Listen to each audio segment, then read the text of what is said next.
ગોપાલભાઈ, હવે આપે જે પ્રમાણે જાહેર સભામાં પોતાના શરીર પર પટ્ટા માર્યા અને માફી માંગી, તો એના વિશે આપનું શું કેવું છે? ગુજરાતમાં છેલ્લા એક દશકામાં જી અનેક અત્યાચારની, બળાત્કારની, તાનાશાહીની વગેરે બધી ઘટનાઓ બની જી જી જી અને એ તમામ ઘટનાઓની અંદર જેમાં મોરબીમાં ઝૂલતા પુલની ઘટના બની, 150 લોકોના મૃત્યુ થયા. હમ લઠ્ઠાકાંડ થયો બોટાદમાં, બરાબર 50-60 લોકોના મૃત્યુ થયા.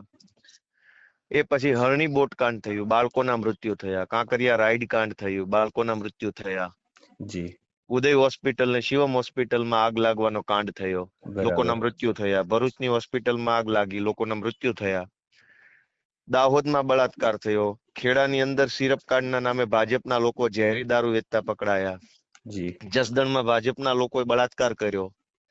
હમ હમ હમ તો અનેક ઘટનાઓ ગુજરાતમાં બની. જી દરેક ઘટના બન્યા પછી હમ ભાજપના નેતાઓ, ભાજપના પ્રવક્તાઓ, ભાજપના મંત્રી તંત્રીઓ જી જનતાના જખમ ઉપર મીઠું પડે, મીઠું લગાવે, નમક લગાવે હમ એવા ક્રૂર નિવેદનો કર્યા કે આ તો કોંગ્રેસ પ્રેરિત છે ને આ રાજકારણ પ્રેરિત છે ને આમાં આમ છે ને આમાં આમ છે ને હમ તપાસ ચાલુ છે, તપાસ ચાલુ છે. આટલી બધી ઘટનાઓની અંદર હમ અમારી યથાશક્તિ, અમારી રાજકીય જે શક્તિ હોય, અમારી સામાજિક શક્તિ હોય એ પ્રમાણે અમે એમાં ન્યાય અપાવવાની કોશિશ કરી દરેક ઘટનાઓમાં. હમ પણ કોઈ ઘટનામાં ન્યાય અપાવી શક્યા નહીં એટલા માટે હમ કે ભ્રષ્ટમાં ભ્રષ્ટ, મહાભ્રષ્ટ ભાજપના દલાલ જેવા અધિકારીઓ અને ભાજપના નેતાઓની ટોળકી હમ એ ન્યાય મળવા દેતી નથી. જી અધિકારી નેતાને છાવરે, નેતા અધિકારીને છાવરે અને આ બંનેની ટોળકી મળીને ગુજરાતને અન્યાય કરે. હમ હમ હમ અનેક ઘટનામાં સંઘર્ષ કર્યા પછી ન્યાય ન અપાવી શકવાના કારણે મેં ગુજરાતની જનતાની આજે માફી માંગી છે કે અમે કોઈ ઘટનામાં ન્યાય નથી અપાવી શક્યા અને ન્યાય ન અપાવી શક્યા એની મેં પોતાને સજા કરી છે અને એવી આશા વ્યક્ત કરી છે કે ગોપાલભાઈ, આ સજા જોઈને હમ ગુજરાતની જનતાનો આત્મા જાગશે સૂતેલો, એવી મેં આશા વ્યક્ત, કેમ કે આત્મા સૂઈ ગયો છે લોકોને ફરક ઓકે નથી પડતો. બળાત્કારો થાય, ભાજપના માણસો ડ્રગ્સ વેચે, ભાજપના માણસો ચોરીઓ કરે, ભાજપના માણસો જમીન પચાવી પાડે, ભાજપના માણસો પ્રોપર્ટી ઉપર કબજો કરી લે, ભાજપના માણસો છેડતી કરે. લોકોનો આત્મા હુઈ ગયો છે એટલે મેં એને જગાડવાનો આજે પ્રયત્ન કર્યો છે. આપે ગોપાલભાઈ સાથેમાં એ પણ કહ્યું હતું કે ગુજરાતનો આત્મા જાગવો જોઈએ, તો એ કહેવા પાછળનો હકીકતમાં અર્થ શું હતો? આ જ અર્થ છે ને કે આટલી બધી ગુજરાતમાં ઘટનાઓ બને છે, લોકોને કેમ ફરક નથી પડતો? બળાત્કારો ઉપર બળાત્કારો, એક જ વર્ષમાં 600 ને કંઈક 58 નાની બાળકી દીકરીઓ ઉપર બળાત્કારની ઘટના બની. લોકોને કેમ ફરક નથી પડતો? કેમ કે લોકોનો આત્મા સૂઈ ગયો છે. હજારો બુટલેગરો, ડ્રગ્સ માફિયાઓ ગુજરાતને બરબાદ કરી રહ્યા છે. બેફામ દારૂ ને બેફામ ડ્રગ્સ વેચાય છે. ડ્રગ્સની હોમ ડિલિવરીઓ ચાલુ થઈ ગઈ છે. ગુજરાતના લોકોનો આત્મા સૂઈ ગયો છે ને એટલે ગુજરાતને આ દેખાતું નથી. એટલે મેં પ્રયત્ન ચાલુ કર્યો છે કે ગુજરાતનો આત્મા જગાડવો પડશે.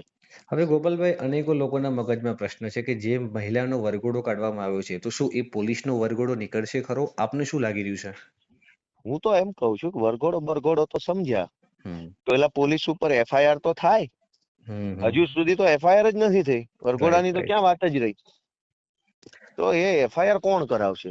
કેમ કે લોકોનો આત્મા સૂઈ ગયો છે એટલે લોકોને એ વાતની ચિંતા નથી કે આમાં કઈ થવું જોઈએ કે ના થવું જોઈએ.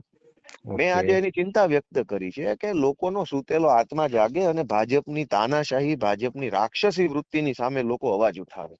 ઓકે, હવે આમાં સત્તા પક્ષ કામગીરી કરશે કે નહીં? અને કદાચ માની લો કે આ કેસમાં સમાધાન ના થાય, માટે આપના મતે કેવી રીતે તપાસ થવી જોઈએ? હું તો આ કેસ નહીં, ભૂતકાળના કયા કેસમાં ન્યાય મળ્યો, કયા કેસમાં કાર્યવાહી થઈ ગઈ, કોને ભાજપ વાળાએ ફાંસીએ ચડાવી દીધા? આ જસદણ ભાજપના બળાત્કારીઓ છે, એને જામીન મળી ગયા, છૂટી ગયા જેલમાંથી. જી જી ડ્રગ્સ વેચવા વાળા છૂટી જાય છે જેલમાંથી, બળાત્કારી જેલમાંથી છૂટી જાય છે, વ્યાજ માફિયાઓ જેલમાં છૂટી જાય. ભૂતકાળની 100 ઘટનાઓમાં ભાજપના માણસોએ ગુનો કરીને, ક્રાઇમ કરીને છૂટી ગયા છે અથવા FIR જ નથી થઈ. તો આ ઘટનામાં શું આશા રાખવાની? જી જી જી હવે માની લો કે આપણે આવી કોઈ પરિસ્થિતિનું ફરીવાર નિર્માણ ના થાય અને અન્ય કોઈ મહિલા સાથે આવો અત્યાચાર ના થાય, તો આ કેસમાં આપના મતે કેવી રીતે તપાસ થવી જોઈએ? આપ એક પોતે વકીલ છો, તો આપના સૌથી મતે પહેલા તો ગુજરાતના અભણમાં અભણ ઠોઠ ગૃહમંત્રી જો રાજીનામું આપી દે ને તો જ આ ઘટનામાં ન્યાય મળે એવું મને લાગે છે. જી જી કેમ કે કેવા વ્યક્તિના હાથમાં ગૃહ વિભાગ છે.